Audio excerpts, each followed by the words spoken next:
Allez, à toi. Ça va être vachement simple. Maxime. Je continue à lire le discours du président. D'accord. Bonsoir à tous, ça va être hyper court. Il n'y a plus de projet comme vous le voyez depuis le 7 novembre. J'imagine que François Louis, qui est un binôme fantastique, a dû vous parler de Fabien.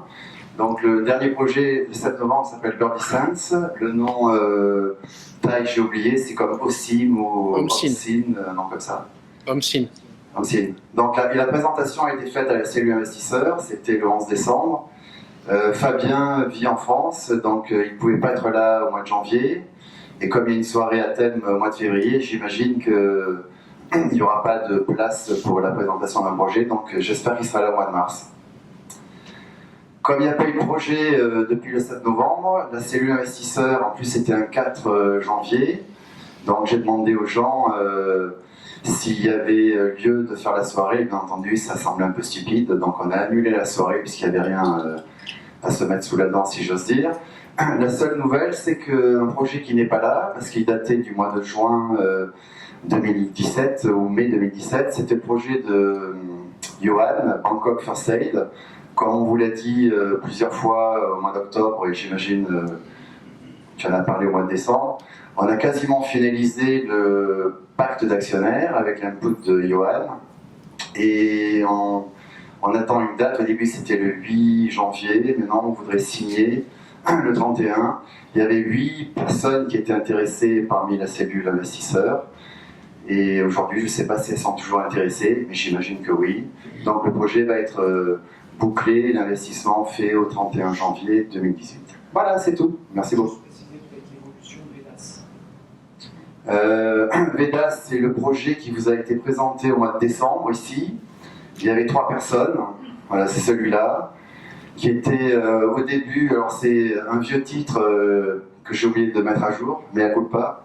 C'est la vente d'objets connectés Internet, et en fait ils ont dérivé sur autre chose. C'est surtout un système de sécurité à mettre en place dans les écoles pour l'instant en Thaïlande, Phuket, Bangkok, avec reconnaissance faciale, cabine, je sais pas, on va appeler ça de suivi, non pas médical, mais poids, taille, etc., etc. Et ils nous ont écrit, je sais plus, c'était en début d'année ou entre nous les jours de l'an, en disant, alors moi je suis de la vieille génération comme vous pouvez le voir, moi je connais des IPO, Initial Public Offering, et eux ils font une ICO, qui est un peu la masturbation pour moi, mais parce que je viens de la vieille industrie, qui est Initial Coin, donc comme Bitcoin, Offering. Donc je vais m'éduquer, parce que je n'ai pas encore vu de société, apparemment c'est très à la mode, qui font des financements avec du Bitcoin.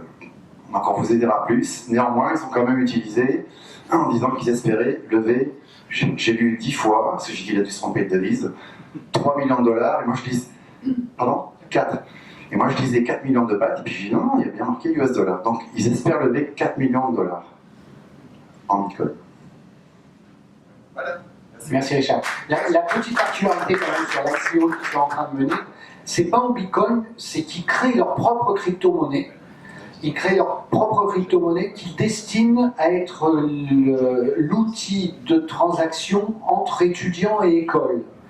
Donc l'idée n'est pas complètement saugrenue, et qu'ils ils font rentrer à leur capital un gourou du système qui a lancé je ne sais combien d'ICO aujourd'hui, et qui, ce même gourou, a déjà levé 150 millions de dollars dans une autre société. Voilà. C'est juste pour vous tenir au courant de l'évolution, puisqu'ils sont venus vous présenter leur projet lors de la dernière réunion. D'accord, très bien. Merci Richard. Merci Richard. Et on enchaîne avec un petit message sur BBA Promotion. Oui, je crois que vous avez tous reçu de la part de Mylène un email vous disant mais si vous avez des choses, des opportunités du fait de vos entreprises ou de vos relations directes et que vous souhaitez les faire partager, on réfléchissait à l'intérêt de faire une rubrique sur le site internet. On peut le faire directement par mail, ça veut dire que le club peut être le relais de vos offres, comme certains le font d'ailleurs déjà sur le WhatsApp, mais si vous aviez la volonté de le faire d'une façon plus formelle au travers du mail ou au travers du website, n'hésitez pas à répondre à Mylène et d'informer l'ensemble du club via les voies communicatives habituelles. C'était l'objet. Voilà la petite page de pub de BBA. Et puis on va enchaîner avec le TED maintenant, un TED un peu particulier ce soir, Baudin, qui est paysagiste, qui travaille déjà depuis de nombreuses années en Thaïlande, avec les architectes notamment, pour mettre en place les extérieurs des bâtiments. Et aujourd'hui, il vient de nous parler d'un nouveau projet, un peu fou, avec les arbres, quelque chose à sa façon totalement créative. Merci d'accueillir Boustan Baudin. Merci Boustan. Voilà, petit. Merci Morgan, merci à tous. Bangkok Business Angels, les anges de Bangkok qui font du business à Bangkok, la ville des anges aussi. Les anges qui descendent à Bangkok parce que j'imagine que pas un d'entre nous ici ne soit venu atterrir ici par bateau. On est tous descendus du ciel d'une façon ou d'une autre et devant une si noble audience, j'imagine qu'il est de mon devoir d'apporter une opportunité qui soit du même niveau. C'est ce que je vais essayer de faire ce soir en parlant d'une industrie qui n'est pas très fréquente, c'est l'architecture, c'est la ville et c'est les arbres. Comment est-ce qu'on combine tout ça?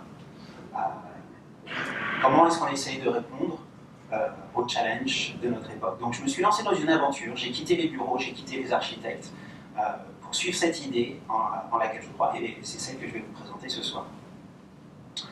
On a un problème avec la ville des anges, Bangkok. Je ne sais pas si vous êtes d'accord avec moi, mais moi je trouve qu'il y fait beaucoup trop chaud. Non? Ça va? Il a plu hier, d'accord, donc tout le monde a oublié. Ok, d'habitude, il fait chaud. D'habitude, il fait chaud. Moi j'ai un pull. Bon, en tout cas, j'ai chaud maintenant. Il se trouve que cette histoire de chaleur, c'est pas seulement parce qu'on est sous les tropiques, mais c'est aussi à cause de tout un tas de phénomènes globaux qu'on connaît très bien et qui se déroulent actuellement. Le problème, c'est que cette cité des anges n'est pas la seule à connaître cette situation. Il semblerait que la planète en entière soit en train de se rapprocher des flammes du soleil.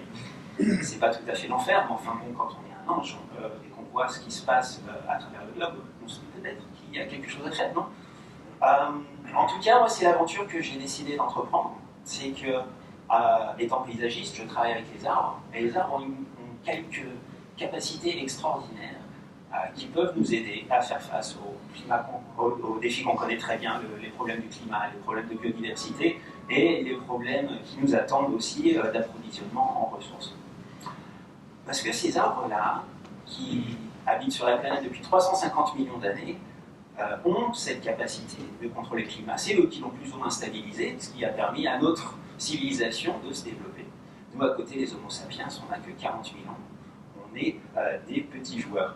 Et on a cette habitude de se mettre dans des situations pas possibles, sur lesquelles on est souvent sur le point de disparaître. Mais, je ne sais pas pourquoi, les humains ont toujours aussi cette habitude d'essayer de survivre à tout prix. Donc quand on parle d'environnement aujourd'hui, puisque c'est ce dont on va parler, on ne parle pas du truc vert, l'environnement, on parle simplement de survie. C'est de ça dont on parle. Et comme les gens ont cette étrange habitude de vouloir survivre, je pense que ça les intéresse. Donc, on a des challenges qui sont en face de nous, mais quand on parle de business, on parle aussi d'opportunités. Quand il y a une bonne opportunité qui se présente, qu'est-ce qu'on fait? On fait due diligence. Obviously. Ok. Donc on va parler de Bangkok Urban Ecosystem, puisque même si nous vivons en ville, nous vivons encore dans un espace naturel. Il y a des oiseaux, il y a des arbres, même si on ne les voit pas beaucoup. Une ville typique d'aujourd'hui, donc pas beaucoup d'arbres. Quelques chiffres rapides. Depuis 10 ans, on est plus de la moitié de la population de la planète à vivre dans des villes. Ça fait donc un peu plus de 3 milliards d'habitants qui vivent dans ce type d'environnement. Ce nombre va doubler d'ici la fin du siècle, et les villes produisent les 2/3 des gaz à effet de serre. Si on regarde les prévisions, et ça c'est la taille de notre marché finalement, d'ici à 2030, on va avoir encore 1,4 milliard habitants qui vont venir habiter en ville. Qu'est-ce que ça veut dire? Ça veut dire que 1,4 milliard habitants en moins de 15 ans, c'est plus 40% de croissance sur les villes. Les villes ont 10 000 ans. Tout ce qu'on a construit depuis 10 000 ans jusqu'à maintenant, en moins de 15 ans, on va donner 40% de croissance. Quand on parle de croissance exponentielle de la population des villes, etc., c'est de ça dont on parle. À ce moment-là, en 2030, on aura 70% des gens qui habitent en ville. Donc, quand on parle d'architecture, on parle d'un marché qui est quand même considérable. Juste pour Bangkok, en 2050, les prévisions, c'est qu'on va passer de 9 à 20 millions d'habitants d'ici à 2050. On le voit bien, hein, il y a des villes partout, on construit partout des nouvelles routes, on défriche des terrains, on bétonne à tout va. Hong Kong, un endroit où il n'y a pas beaucoup de place, la ville a occupé tous les espaces disponibles, il reste des collines boisées. Et à Bangkok, on a aussi cette situation, comme dans toutes les grandes villes, où on n'a plus de place pour planter des arbres. Alors que, pourtant, ces arbres-là, ce sont eux qui produisent l'oxygène qu'on respire. Ils ont la capacité de filtrer les pollutions qui nous rendent malades. Ils ont la capacité aussi, sous les tropiques, de faire de l'ombre quand il fait un peu trop chaud.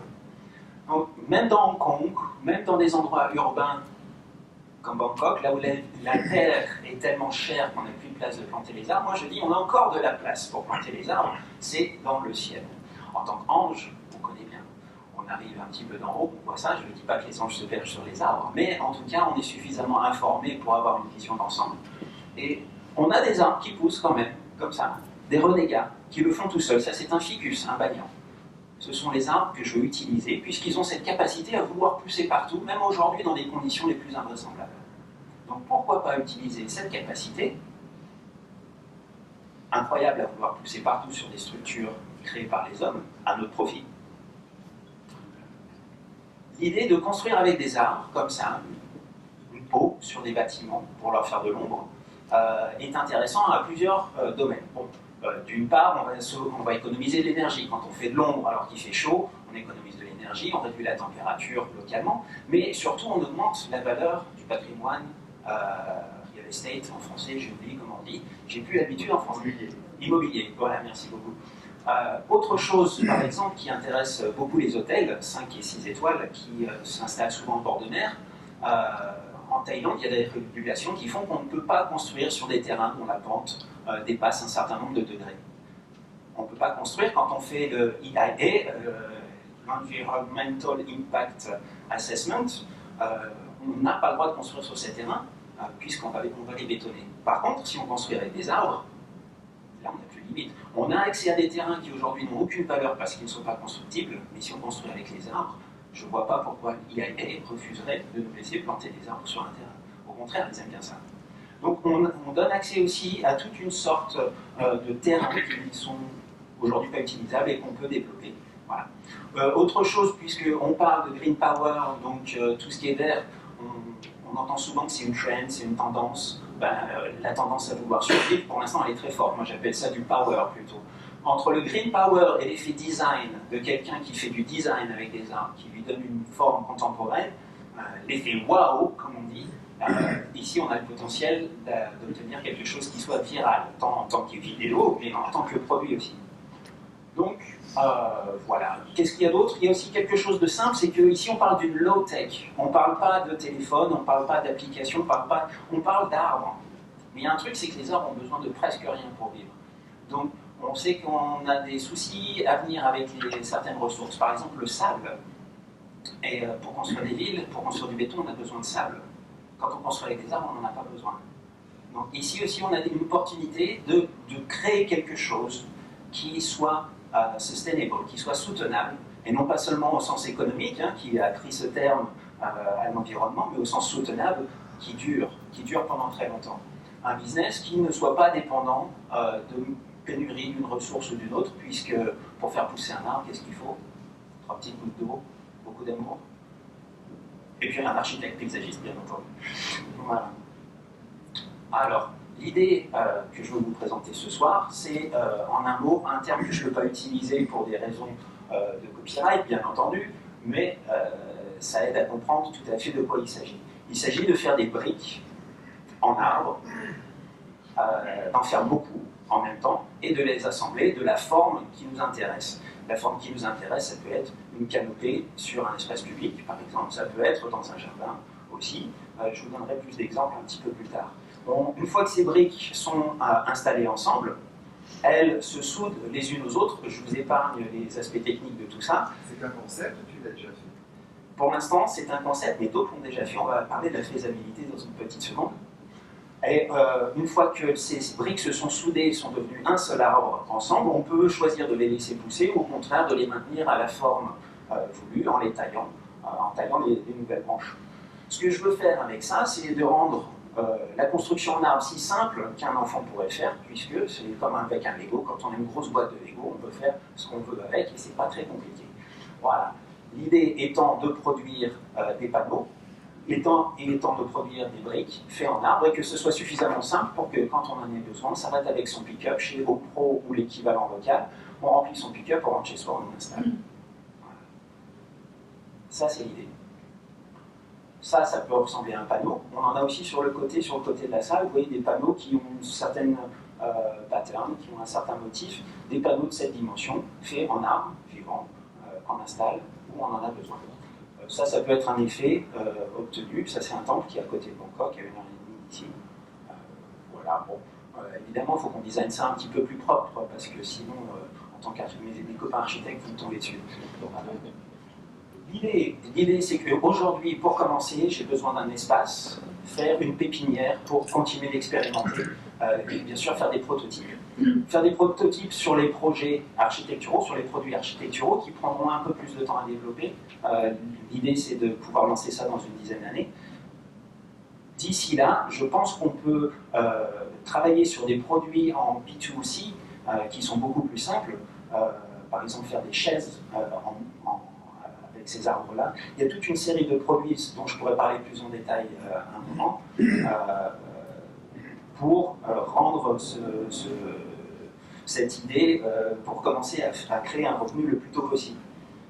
Par exemple, faire de l'ombre sur des rooftops aussi, faire une barrière de sécurité en arbre. J'ai rencontré quelqu'un qui travaille dans la sécurité que ça intéresse beaucoup, finalement. Et aussi, pourquoi pas, hein, puisque ces arbres peuvent pousser sur n'importe quelle structure, les faire pousser comme sur les arrêts de bus modernes qu'on voit, les arrêts de tramway à Paris avec des écrans digitaux, etc. Pourquoi pas avoir un écran digital dans un arbre, l'appeler le iTree et le vendre à Apple. Je crois qu'ils sont prêts à se mettre à genoux pour avoir un iTree après le iPad et le iPod. Non. Voilà. Pendant ce temps, continuer la recherche sur les produits architecturaux et puis les lancer peut-être d'ici 5 ans, commencer à lancer des choses un petit peu plus grosses. Je vais vous donner un exemple sur la fin qui va peut-être vous convaincre que c'est pas forcément idiot.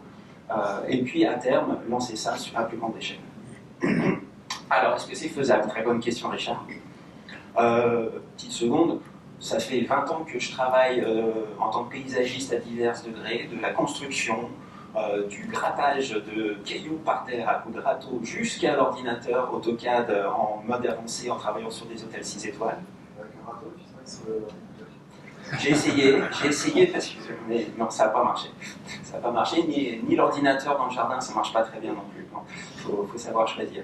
Donc de ce côté-là, je pense que je sais de quoi je parle, mais si on regarde aussi ce qui se fait ailleurs, voici ce qui se fait en Inde depuis qui sait combien de temps. C'est un pont qui est fabriqué en racines d'arbres.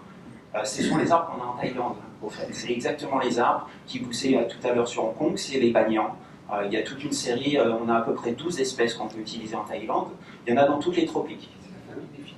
La famille des ficus, tout à fait. Il y a le ficus sacré, il y en a toute une série. Voilà. Est-ce qu'on ne peut pas faire des balcons pour les condominiums avec ça, par exemple? Voilà. Ça, c'est quelque chose qui existe déjà. C'est pas moi qui l'ai fait, Richard. Oui, tu l'as montré déjà. Mais, voilà. Alors, en tout cas, c'est faisable. C'est 100% naturel, ça? Ça, c'est 100% naturel. Ce sont les racines qui sont tissées et qui grandissent, qui grossissent jusqu'à devenir plus fortes. C'est quoi la durée de vie? Parce que tu n'as pas le recul. 500 ans. 500 ans? Ouais, à peu près, ouais. Pour faire un pont comme ça, il leur faut assez longtemps. Il leur faut 15 ans pour faire pousser l'arbre et à peu près 15 ans pour faire le pont. Non, mais on fait plus rapide. On fait plus rapide comme ils font en Allemagne, par exemple. Le principe de base, sans rentrer dans les points techniques, c'est qu'on assemble une grande quantité de petits arbres en même temps et on les fait se souder les uns aux autres. Voilà, ça fait 4 étages de haut, c'est fait en Allemagne. Donc ici, on utilise des arbres qui sont différents, mais on fait la même chose avec un immeuble au milieu et on a une peau d'arbre autour d'un immeuble qui permet de rafraîchir, économiser de l'énergie, et ainsi de suite. Voilà le système. Donc d'ici là, on peut faire des meubles. Il y a quelqu'un qui est en train de faire une tuerie en Angleterre, un Anglais, qui fait toute une série de meubles qui sont travaillés. Il les fait pousser à la forme dite. Voilà, on les fait pousser à l'envers en fait, et puis après on coupe, on enlève les morceaux, on travaille un petit peu. Il est en train de faire une tuerie commercialement avec ça, mais il y a ça, il y a tout un tas de produits qu'on peut faire assez rapidement. Je vous les passe. Moi d'ici là, comme je n'avais pas de partenaire, ni de budget, ni d'investissement, je me suis lancé sur les médias sociaux, quelque chose que je ne connaissais pas en tant que paysagiste, j'ai commencé, et lancé des groupes, des events qu'on fait, pendant lesquels les gens viennent voir une présentation, pendant lesquels je présente l'idée, et puis après on va chercher des arbres en ville, ensemble, et on essaye de les faire pousser sur des structures pour faire un prototype. Ça n'a pas marché cette année. Ça, c'est une opération CSA avec Alliance. Ils vont revenir l'année prochaine, ils ont adoré. Et je suis contacté par deux autres compagnies pour faire ce genre d'opération. Et mon temps est épuisé, donc je vais aller un peu plus vite.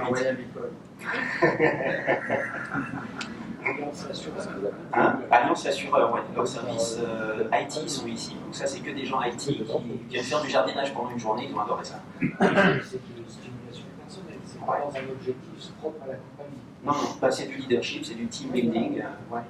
Voilà, donc on va en faire d'autres à la saison des pluies quand ça va recommencer. J'ai aussi eu un certain degré de couverture médiatique et un certain degré de support. Ce dont je me suis rendu compte en faisant ces events, c'est que j'ai pas réussi à faire de prototype, mais ma technique, mon idée, c'est de prendre une grande quantité de petits arbres, de les assembler pour faire un gros arbre. Et qu'en fait, avec les gens, ça marche pareil.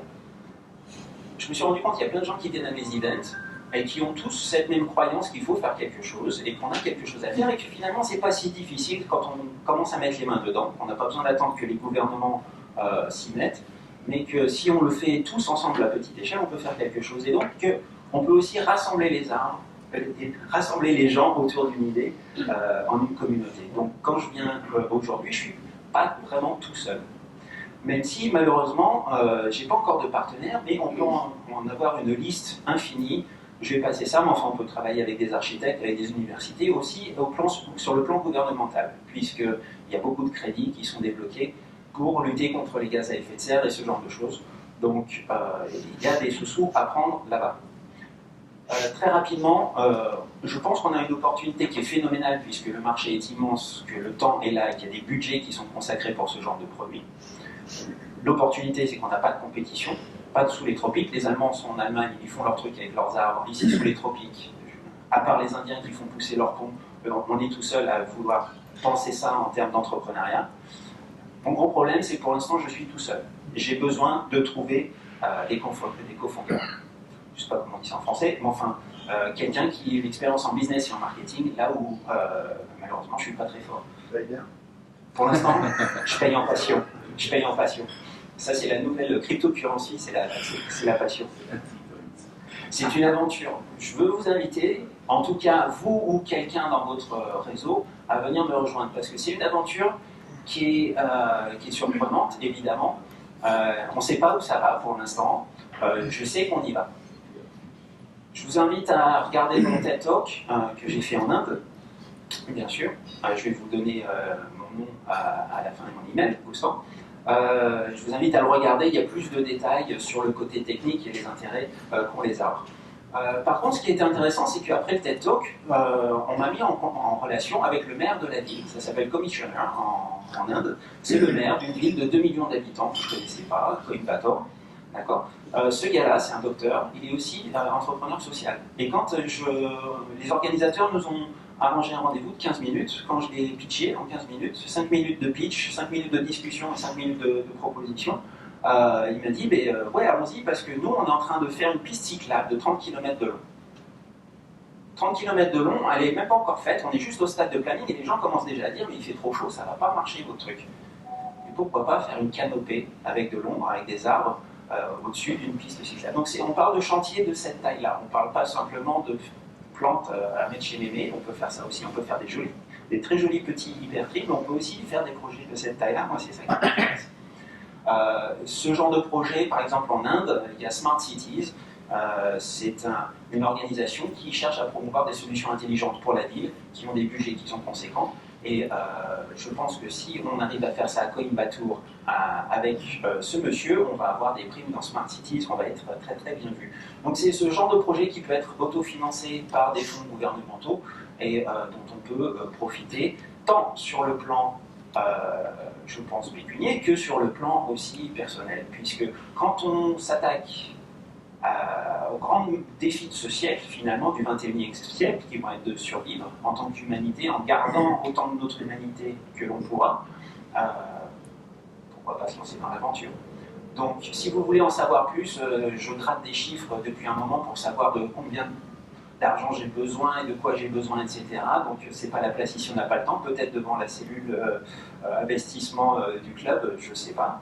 Mais en tout cas, vous pourrez me parler. La manière de me trouver, c'est très facile. C'est mon email, goustanbodin.@chinel. Goustan Bodin, c'est mon nom. Voilà. C'est aussi comme ça que vous pouvez trouver ma vidéo. Si vous mettez ça sur Internet, vous commencerez à voir un petit peu ce que je fais quand je travaille sur les arbres ou quand je travaille avec des enfants au lycée français. On plante des trucs dans des bouteilles en plastique, on fait des légumes. Il y a beaucoup de passion là-dedans. Maintenant, ce qui manque, c'est un petit peu de focus et surtout une perspective pour faire entrer les sous et transformer cette passion et cette énergie et cette volonté de se battre en quelque chose qui soit rémunérateur. C'est très bien. Et pourquoi ton plan est aussi long? 2018, 2023, 2028, c'est long. Parce qu'il y a différents... Je serai mort en 2028. Pourquoi tu es aussi pessimiste? Je ne suis pas pessimiste, mais je me suis donné 20 ans pour réaliser quelque chose qui fasse 20 étages de haut. Parce que malheureusement, il faut de l'expérimentation, il va falloir passer... mais c'est bien, on est déjà aux questions-réponses, j'adore.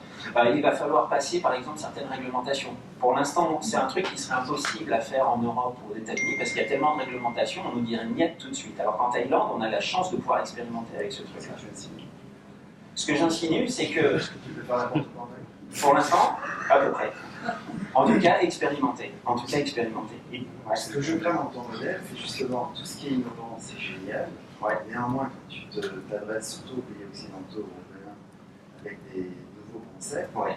pour passer la barre du safety, de je sais pas, la vague séculaire, le tremblement de terre, tu seras mort avec tes petits-enfants aussi. Hein. Oui, mais c'est pour ça que je ne m'adresse pas du tout à ces points, c'est du mode de la réglementation. Mais je m'adresse aux pays qui sont ici et qui ont pris le leadership sur la question environnementale. La Chine, par exemple, tout le sud de la Chine, l'Inde, l'Asie du Sud-Est, puisque toute la croissance de population principale qu'on va vivre aujourd'hui, c'est en Asie du Sud. C'est l'Inde, c'est l'Asie du Sud-Est, c'est le Nigeria, c'est l'Afrique. Tout ça, c'est des pays qui sont en zone tropicale. C'est les pays émergents en fait qui sont faciles. Et c'est là qu'est le marché, c'est là qu'on peut faire des choses. Vous êtes d'accord? On peut faire n'importe quoi en Thaïlande, niveau structure, ça m'étonne, hein, presque. Presque. Surtout à partir du moment où on parle d'arbres. Moi, j'ai préparé les documents IAIE sur plusieurs condominiums, je vois très bien comment ça se passe. Quand on parle, un des grands facteurs qui les intéresse, c'est petit Sikiao, c'est la surface verte. C'est justement planter des arbres et d'avoir de l'eau. Donc quand on apporte ce genre de solution à un immeuble, je suis sûr qu'on peut aussi aider à assouplir les conditions IAIE. Et si on arrive à démontrer l'intérêt du produit, on pourra assouplir sa réglementation, comme par exemple à Singapour. Singapour, je pense, attend ce genre de solution avec impatience. Ils sont conscients du prix du béton, par exemple, qui doit voyager en bateau pour aller jusqu'à là-bas, du prix des matériaux, tout y est importé, et c'est des gens qui sont hyper éduqués, qui sont très au courant des questions environnementales. Je pense que c'est à Singapour qu'on va vraiment pouvoir faire quelque chose de grand en premier. Tu as une idée de l'impact du coup? Parce que c'est génial de dire j'en place du béton avec... et combien ça coûte? C'est 50% plus cher? 50%. Les arbres, c'est gratuit, c'est comme le pétrole. Moi, je suis un peu plus Le cher. pétrole, c'est gratuit, tu rigoles? Non, le pétrole, c'est gratuit. Bon, on cherche, on prend. Oui, sauf qu'on te le vend. Après, ça, c'est autre chose. Donc, moi, je suis au même prix. Donc, une ressource naturelle. Non, les arbres, c'est Tu gratuit. vas rester gratos. Et après, en termes d'entretien, quand même. Les arbres, on les fait pousser à partir des graines. En termes d'entretien, si tu construis des immeubles ou des ponts, tout ça, c'est bien, ça va créer quand même de l'emploi. Oui. Oui. Par contre, ce sera un coût qui sera récurrent. C'est un coût qui est récurrent, ce qui est très intéressant en tant qu'entreprise. J'ai travaillé dans une entreprise d'entretien de jardin, et justement, il y a ce qu'on appelle la création. Quand on fait un jardin pour un client, c'est une rentrée d'argent qui est ponctuelle, qui est importante mais ponctuelle. Par contre, quand on fait l'entretien, c'est tous les mois. Tous les mois, on a l'argent qui rentre. Alors après, effectivement, c'est un coût pour le client, mais comme on augmente la valeur de l'immobilier, en passage, comme on apporte aussi d'autres services, bon, pour répondre précisément à la question du coût, je ne suis pas exactement au courant. Il y a effectivement une question d'entretien qui a un coût et il faut réussir à négocier, à présenter ça de manière bien. Et puis, pour l'instant, j'en suis malheureusement au stade de concept expérimentation, donc on va apprendre un peu plus tard. Gustave, est-ce que tu as regardé un petit peu est-ce que tu as discuté un peu avec tout ce qui est green building experts, etc., et notamment ceux qui font de la certification LEED, BREEAM, etc., pour voir quels sont le nombre de points que tu puisses récupérer sur ce type de certification en apportant ce genre de service? Alors, j'en ai discuté avec Armel, que tu connais peut-être, qui est une ingénieure spécialisée dans les questions justement de certification des bâtiments, de certification environnementale, qui m'a dit que, moi, la question que je lui ai posée, en tout cas, et la réponse qui m'a intéressé, c'était que si on fait de l'ombre sur un bâtiment dans les tropiques, on peut économiser 1 degré de température.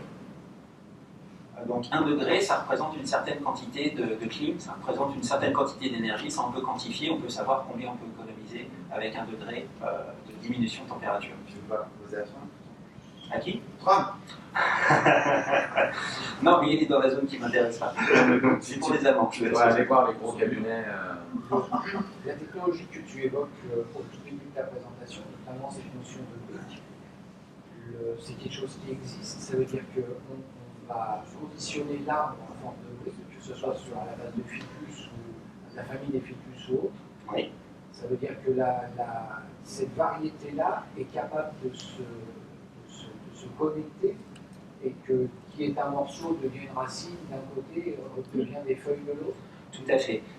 Donc, bon, là c'est un poil plus technique, mais effectivement, quand on prend plusieurs arbres de la même espèce, et certains le font très facilement, le ficus le fait très facilement, quand ils sont en contact les uns avec les autres, ils se soudent et ils deviennent un seul arbre. Donc si on arrive effectivement à les conditionner en forme de n'importe quoi et qu'on les met ensemble, ils vont se souder et se connecter les uns les autres. Moi, je suis à peu près sûr d'être capable de faire des panneaux et des briques. Oui. Je pense que c'est pas très difficile. Les briques, c'est du Photoshop. Pour l'instant, c'était du béton, mais on va les faire. On va les faire en arbre. Ces tests ont déjà été réalisés? Non, pas encore réalisés. Et pour l'instant, j'aurais besoin. Un scientifique, d'un point de vue purement technique, pense que ça fonctionne. Oui. Alors, ce qui a été réalisé en Allemagne, par exemple, c'est qu'ils ont réalisé la soudure d'un grand nombre d'arbres. Qui eux-mêmes avaient leur racine. Qui eux-mêmes avaient leur racine, donc qui n'étaient pas en forme de briques ou de panneaux, mais la soudure, c'est pas un problème. La soudure, c'est sûr. Après, réussir à les conditionner en forme de briques ou de panneaux, c'est un petit peu plus funky, mais je suis très confiant. Ouais. Alors c'est vrai que l'avantage du ficus, et des photos le présentaient, c'est qu'il est capable de pousser sur tout et n'importe quoi, ou presque, et alors qu'il n'y a même pas toujours besoin d'avoir des racines dans la terre elle-même. C'est le propre de cette plante-là. Par contre, dans le temps, comment on peut contrôler un bâtiment dès lors que ce même bâtiment reste une matière vivante? C'est ça qui est intéressant. Il y a beaucoup de notions qui sont intéressantes ici. Dans la salle de bain, on lui dit quand tu t'endors dans la chambre, tu te réveilles dans la cuisine. À l'échelle du temps, bien. Alors l'idée, c'est bien ce n'est pas de construire vraiment les bâtiments comme ça, ou alors peut-être des bâtiments de petite échelle, des maisons pour des resorts ou des choses comme ça au début. Si on commence à s'attaquer à une grande échelle, à des immeubles de grande échelle comme des condominiums, l'idée c'est pas de construire le bâtiment, mais c'est de construire une peau qui soit séparée du bâtiment, autour. Et d'avoir des interactions limitées pour que ça soit plus facilement contrôlable. Donc, je vois que tu as une question depuis tout à l'heure. Ouais. Ici, il y a des épidémies de dengue, Oui. donc qui sont véhiculées par les moustiques, Oui. notamment. Le moustique a une capacité de vol jusqu'à 13 étages environ. Oui. Seulement, les moustiques sautent d'un balcon à l'autre. Oui. Ils sont super intelligents. Et la question, c'est, avec ce genre de mur végétal, est-ce que les épidémies de dengue vont pas exploser? Est-ce que le ficus, en fait, est peut-être un répulsif anti-moustique? Je ne sais pas du tout, hein, mais est-ce que il y a déjà une pensée pour ce genre de menace? Alors, c'est intéressant. J'ai jamais pensé à ça sous l'angle de la dengue. Par contre, j'ai pensé à ça en termes de parasites qui pourraient s'attaquer à l'arbre. Le ficus en lui-même a très peu de parasites, donc c'est un arbre qui est très costaud, qui est très solide, donc c'est intéressant pour sa durabilité. En termes de moustiques, écoute, je sais pas. Pour l'instant, sur Bangkok, a priori, on n'a pas trop de cas de dingue. Les cas de dingue sont plutôt déclarés en province, là où on a vraiment beaucoup de moustiques. Alors, si on commence à transformer la ville en forêt, est-ce que ça pourrait arriver? Je sais pas. Ce que je veux dire, c'est que pour l'instant, on n'en est pas encore là. Et l'énergie. Si tu vas t'adapter, j'imagine que c'est un business très disruptif que tu proposes aujourd'hui. J'ai commencé un pitch aux startups en criant Disrupt! Disrupt! Non, mais oui, il fallait payer en bitcoin. Je leur ai dit, j'ai pas plus d'infos. L'idée est géniale. Comme je te l'avais dit, c'est l'année dernière. Et j'ai pas trop de poils en fait, donc des trous pour. Ah oui, tu vas monter ta croix là. Et un exemple. Le jour où il y a un panneau. L'idée, c'est de sortir un produit qui puisse être commercialisable très rapidement. Donc, on a par exemple les B2C. Ouais. Il y a un truc qui est tout bouillon mais qui peut marcher très très bien, c'est de faire des activités avec les enfants. C'est quelque chose que j'ai fait un atelier dans lequel on fait pousser, vous avez peut-être déjà vu ça, on met dans un collant un petit peu de terre, on met des graines de blé et ça fait des cheveux sur une tête. On peut faire la même chose avec le ficus par exemple, faire des ateliers avec ça. C'est pas ça qui va rapporter beaucoup, mais c'est un petit truc. On peut faire aussi avec des meubles, on peut faire pousser en arbre, ça c'est très rapide. Avec des systèmes de sécurité, il y a plusieurs choses qu'on peut regarder pour essayer de créer un revenu le plus rapidement possible. Ça ne sera pas un gros revenu au départ, mais à partir du moment où on commencera à faire de l'entretien, ça sera un revenu qui sera plus. Et à commencer à faire des espèces, tu en vois en Europe, des espèces de jardins suspendus qui vivent sans eau, qui donnent par définition une sont motivés chez eux, inversement, c'est pas quelque chose qui est réalisable. La technique, c'est ça, oui, c'est ça. Tu dis que ça n'existe pas dans les occidentaux, il y a plein de villes qui sont en train de se trouver, alors c'est pas à l'abri de panneaux tu vois qu'il y a des jardins suspendus qui sont contre les parents, je ne suis pas praticien. C'est ce qui s'appelle les jardins verticaux, les plans végétaux de Patrick Blanc par exemple. Il marche très bien, Patrick Blanc, quand il a commencé son truc aussi, tout le monde l'a pris pour un malade.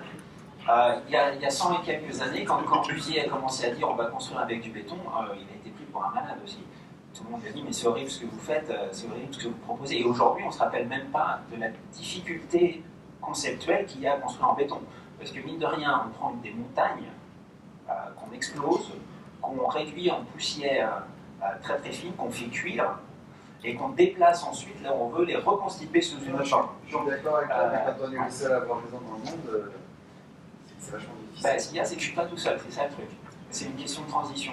Et moi, je cherche des gens, comme tu dis, qui aiment l'aventure, parce que tu me dis c'est quelque chose qui va durer longtemps, qui demande de la passion et de l'énergie, tout à fait. Et je cherche des gens qui ont justement cette passion et cette énergie, qui sont prêts à s'embarquer dans une aventure avec des belles opportunités qui sont devant. Après, quel chemin exactement on va utiliser pour arriver là-bas, je ne sais pas. Je sais que l'opportunité est là, je sais que le moment est là, je sais que la technique ne demande qu'à être expérimentée et améliorée, mais qu'elle est là aussi. Je suis très confiant. Après, énergie, passion, qui veut signer? Levez la main. 2, 3, 4, oh là là. Tu es venu nous voir il y a un an au Monaco, on en a parlé. Oui. On t'a dit on te met un terrain à disposition, on te met les fonds à disposition. Oui. Après silence radio. Oui. Il y a un jour où il faut arrêter de rêver, il faut se mettre au travail. Oui. Oui. Tiens, branche. Désolé de te casser la Non, non, présentation. pas de souci. Pas de souci, maintenant ça va être à mon tour. Moi, effectivement, je n'ai pas d'expérience en business, je suis un paysagiste. Par contre, j'ai un cousin qui travaille en Suisse et qui est investisseur pour des VC. Donc, il m'a dit, tu n'as pas le droit de signer avec n'importe qui, tu signes rien sans mon accord. Quand on me fait une proposition, quand on m'invite sur un terrain qui est situé très loin en dehors de Bangkok, sur lequel je peux très bien perdre le contrôle de mon produit très facilement, je trouve que la proposition ne mérite pas d'être soutenue un petit peu plus loin. Donc si vous voulez me faire des propositions, c'est avec grand plaisir que je les recevrai, mais il faut faire quelque chose qui soit un petit peu plus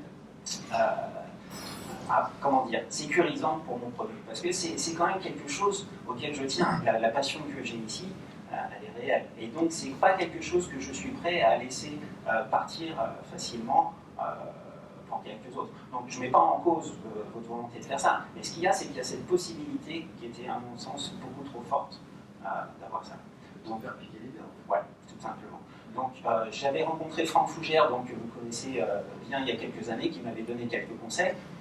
Depuis, j'ai besoin d'avancer, mais comme pour l'instant, je n'ai pas effectivement les moyens financiers de pouvoir défendre mon idée tout seul, je suis obligé d'être extrêmement prudent. Évidemment. Parlant de droit intellectuel, juste peut-être une petite minute de plus, il y a une technique de plantation que je fais avec les volontaires qui, elle, ne requiert pas ce degré de protection de l'idée.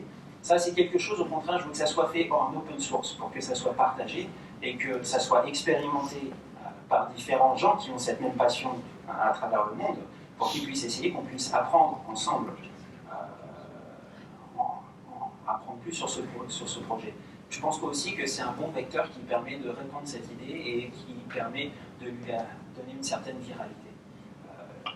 Donc il y a différents degrés de choses, il y a beaucoup de choses. Je vous remercie déjà de m'avoir accordé autant de temps ce soir, et puis de voir que c'est un sujet qui vous intéresse. Quand je vois le nombre de questions et de réactions que je reçois, ça me fait très plaisir. Merci Boustan, merci beaucoup pour cette présentation. Merci beaucoup. D'autres questions pour toi à l'extérieur, j'imagine, après, pendant le dîner? L'idée que tu as eue, que tu es en train de développer, qui moi j'ai trouvé ça assez original, et je suis pas certain que beaucoup le savent. Donc je vais faire du marketing alors. Voilà, 5 minutes pour nous parler de ça. C'est pas de la veille juridique, mais ça va dans cette voie-là. On t'écoute. Juste avant, sur le juridique quand même, cette année on va avoir une réforme sur le droit des sociétés. Donc la Thaïlande veut moderniser certains points, et il y a 2 points qui sont intéressants pour nous. Le premier, c'est sans doute la baisse du nombre minimum d'actionnaires pour une société. Aujourd'hui, il est de 3, il va passer à 2. La société unipersonnelle, mais ça concerne seulement les Thaïlandais. Et ensuite, il y a tout le problème des notes convertibles. Alors les gens qui travaillent dans les startups le savent, c'est souvent un moyen de lever des fonds en dette et ensuite de le convertir en actions. En Thaïlande, c'est très difficile à mettre en place parce que c'est régulé par la ICC. Donc il faut faire une demande, il y a plein de documents à faire. En réalité, c'est inaccessible pour les startups. Moi, je vois passer des pas d'actionnaires avec ce genre d'accord, mais en réalité, c'est pas applicable en cas de litige. C'est pour ça que beaucoup de sociétés préfèrent avoir une holding à Singapour, à Hong Kong, pour profiter d'un droit plus libéral. C'est en train de changer, on aura sans doute une réforme là-dessus en Thaïlande. Oui, une petite question. Est-ce qu'il existe en Thaïlande la notion d'apport en industrie dans la constitution d'une société mixte? Non, ça n'existe pas en Thaïlande. Alors en pratique, les gens s'arrangent.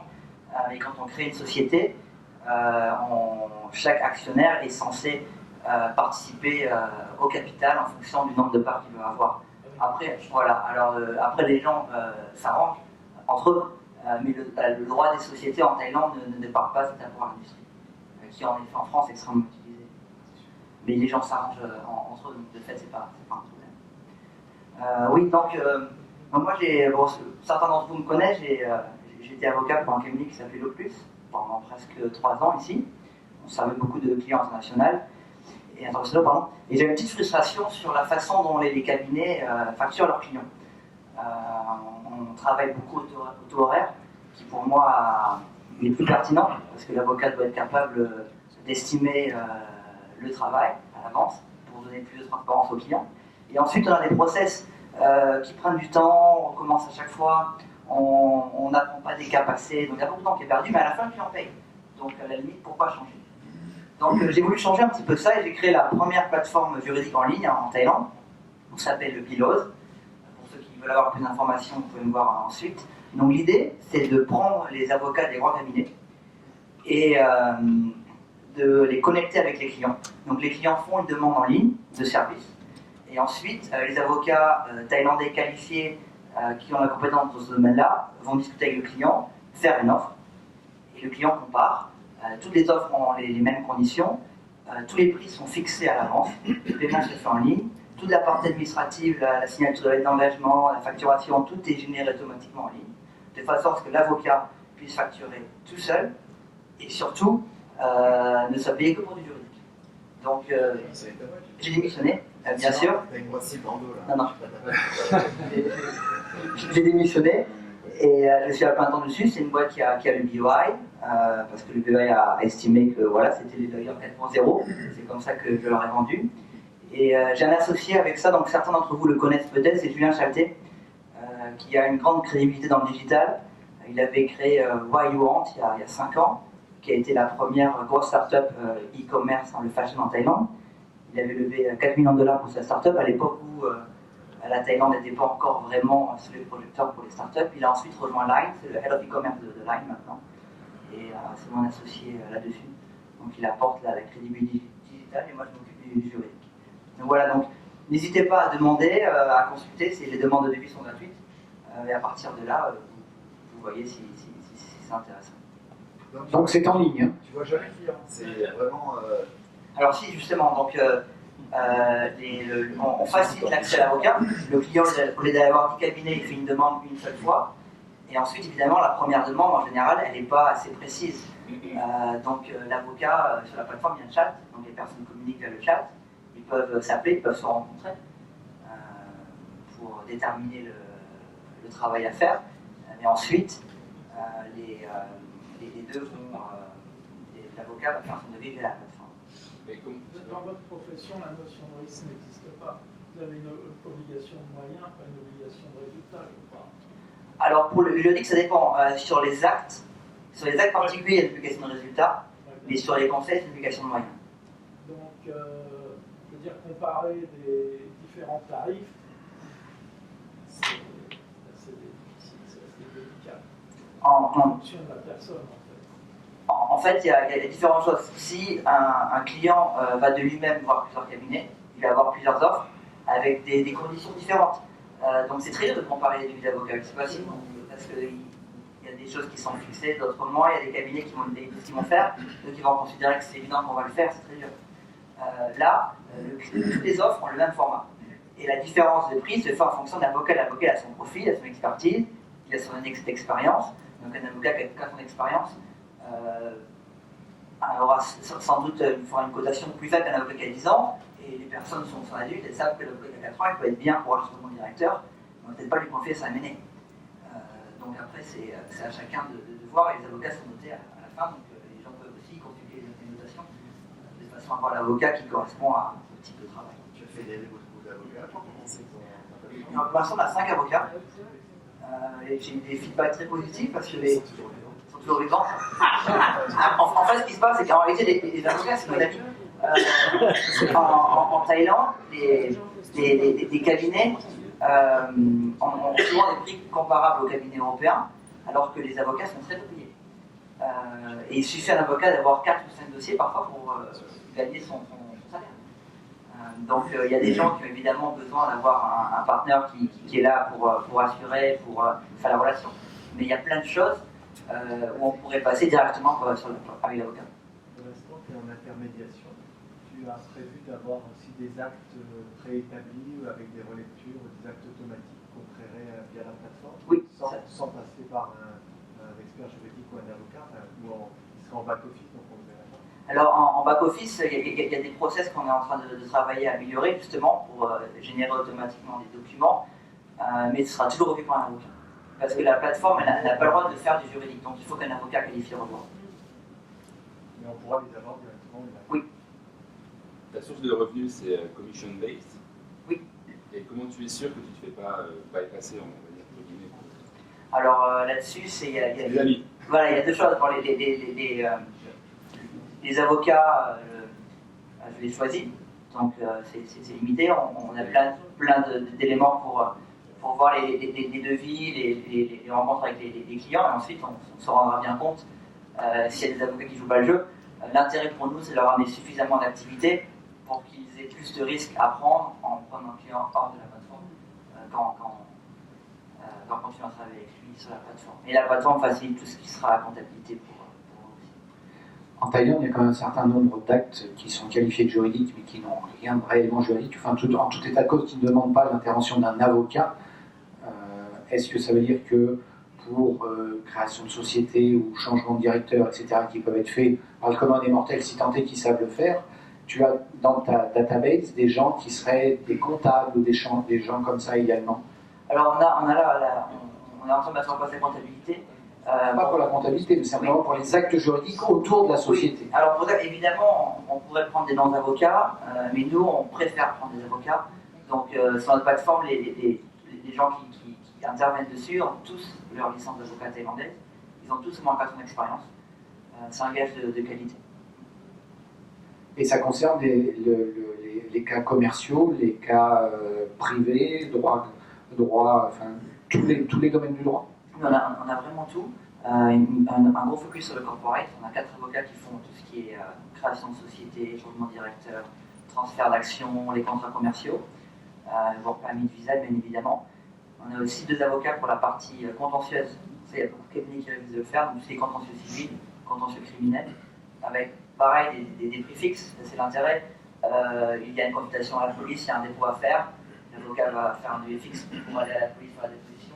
Un prix fixe pour justement ouvrir un dossier au tribunal, un prix fixe pour chaque audience, de façon à ce qu'on puisse avoir une visibilité plus grande sur le cours. C'est rapide, je te fais une mail demain matin, demain soir, je sais pas. Oui. Oui. Est-ce qu'on peut se connecter sur Internet ou pas là-dessus? On a accès? C'est possible juste? On a le temps d'après. Ça c'est bon. Il y a une relation de la société et ça tu as au poignet? Non, ça c'est une bonne moto. J'ai les vacances à Côte Chance. C'est de la faute éducative.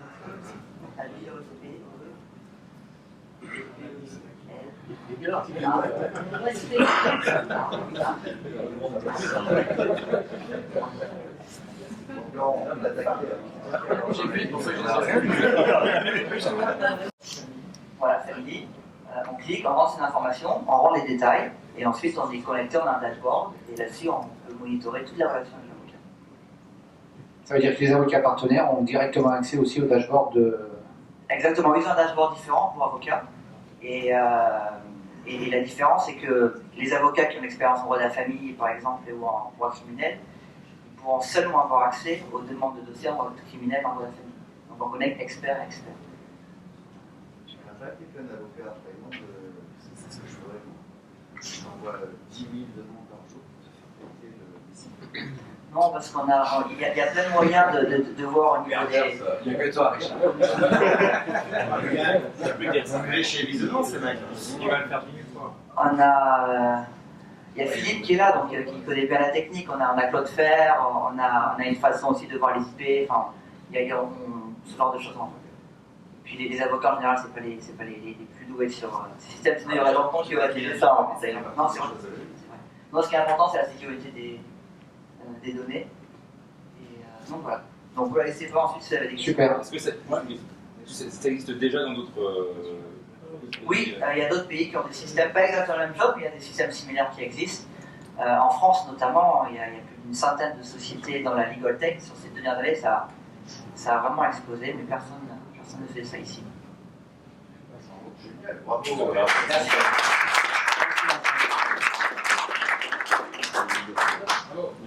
Tu es actionnaire chez lui, j'imagine. Bien sûr. Tu as fait la promotion. Non, mais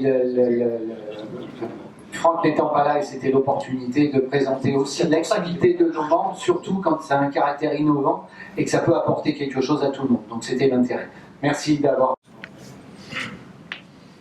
Tu es déclassifié ou tu es reclassifié? Les dernières informations sur la chambre de commerce. Pourquoi c'est pas net comme ça? Mercredi, c'est à peu près dans 2 semaines, mercredi 24 janvier, il y a un business meeting qui est organisé au Sofitel de Sukhumvit. Donc c'est un événement qui regroupe une quarantaine de personnes. Vous pouvez rencontrer, c'est un speed dating qui dure 7 minutes. Les interventions durent 7 minutes et vous pouvez rencontrer à peu près toutes les personnes qui sont là pendant le speed dating, et c'est suivi par le Welcome Cocktail. C'est le cocktail qui a lieu tous les mois de janvier de la chambre de commerce. Et ça regroupe à peu près une centaine de personnes.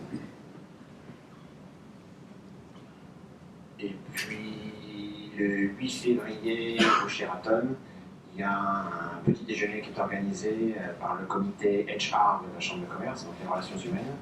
Et il y a 3 intervenants assez connus qui seront là. Chelampong Baransoumouane, qui est managing director de Philips. Ulrich Zaccaro, que je connais moins, qui est directeur de World Bank Group. Et puis Jean-François Cousin, qui est bien connu de la communauté française, qui est un coach ici.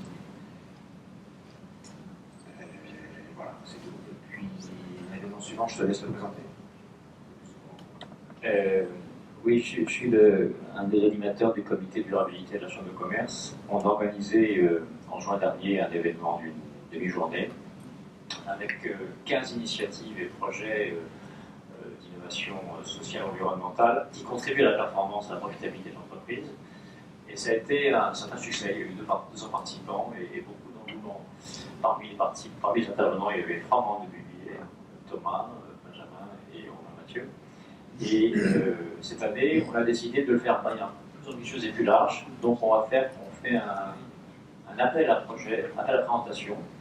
Toute entreprise qui a, à votre connaissance, une action innovante en matière environnementale et sociale qui contribue à la performance, peut envoyer d'ici le 31 janvier sa proposition.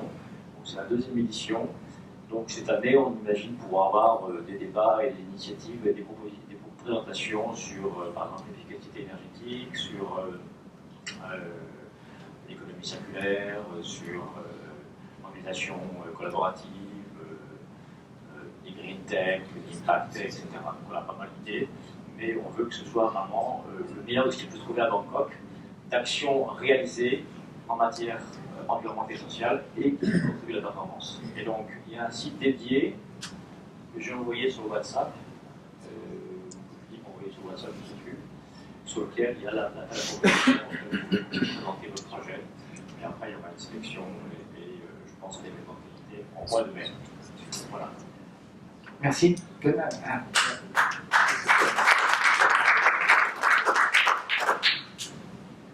Super, on continue avec Emmanuel. Emmanuel, un petit mot sur la French Tech, s'il te plaît.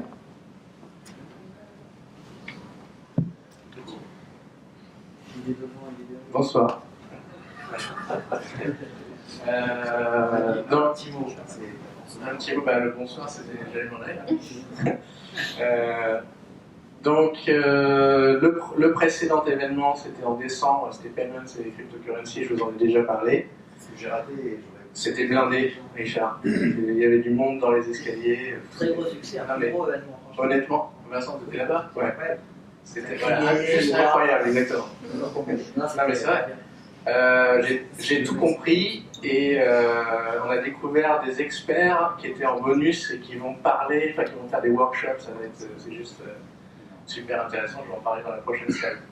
Le prochain événement, c'est mercredi prochain, donc le 17, avec un membre du BBA éminent en expert, qui est Frédéric Etienne Dette, qui va parler du retail, le monde du retail, donc Disruption of a Merchant World, ça s'appelle. Pardon? Ça fait mal. Il faudra être présent. Alors, activité, donc là j'en ai pour 3 heures, donc si vous voulez aller aux toilettes. D'accord. Donc on a eu une interview dans Bangkok Accueil, grâce notamment à Mylène. Il a été publié, on a 2 grosses pages énormes, c'est génial. Sinon en ce moment il y a le CES Las Vegas. Vous savez ce que c'est le CES? Oui. Okay. Et en fait la French Tech a presque 300 startups, c'est le 2e pays le plus grand après les États-Unis. Voilà. Et en fait, on lance une nouvelle chose qui s'appelle les French Tech Experts. Et en fait, ce sont des workshops. Donc, si vous voulez, par exemple, apprendre des choses genre growth hacking, sur les bitcoins, sur la méthode agile, etc., etc., etc. Il y a plein de sujets. Et en fait, à chaque événement, on demande plus. Donc, le plus, c'est ça. On organise le 12 février un workshop. Donc, le workshop sera payant sur les bitcoins et les cryptocurrencies. Il y a un problème dans la presse là. On accepte les bitcoins, tout à fait, Richard. Très bonne idée. Les Ethereum, on accepte tout. Et voilà, donc en l'occurrence, l'expert, enfin le bonus en fait de décembre s'est transformé en expert parce qu'il se trouve qu'il est ultra intéressant et il explique très très bien.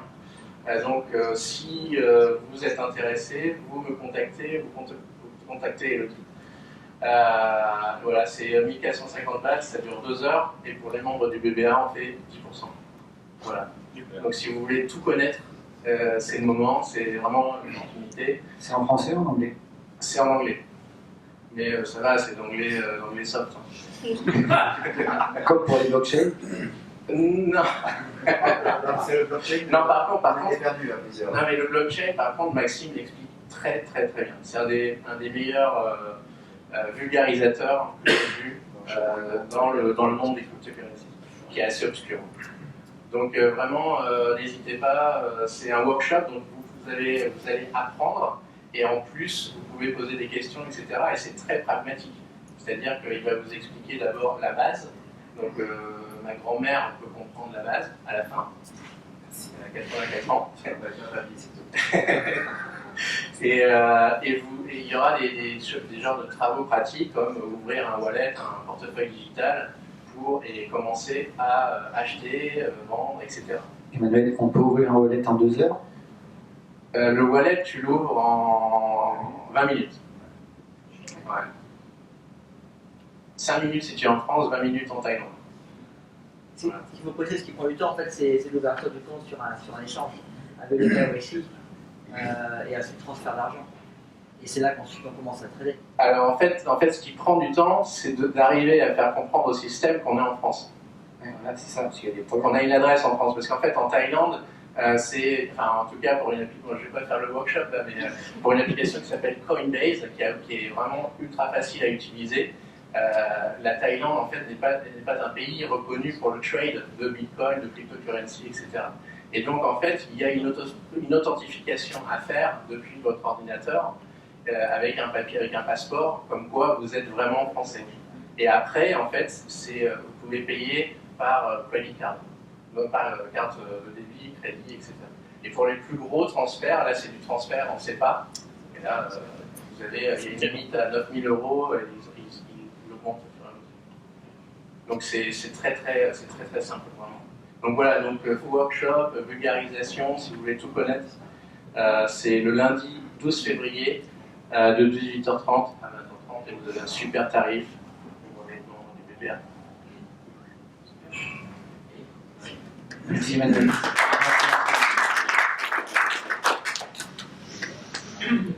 Tiens, c'est Mylène qui nous parlait de la...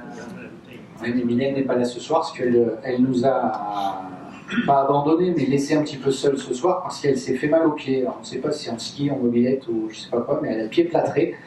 Donc elle est restée chez elle ce soir. C'est bon, quelqu'un qui nous invite à une petite galette des Elle rois. a bien précisé mardi que c'était réservé qu'aux membres de l'Ordre. Ah, donc c'est pas une invitation. Il y en a plein qui écoutent. Tu es membre, toi? Non, je rigole, c'est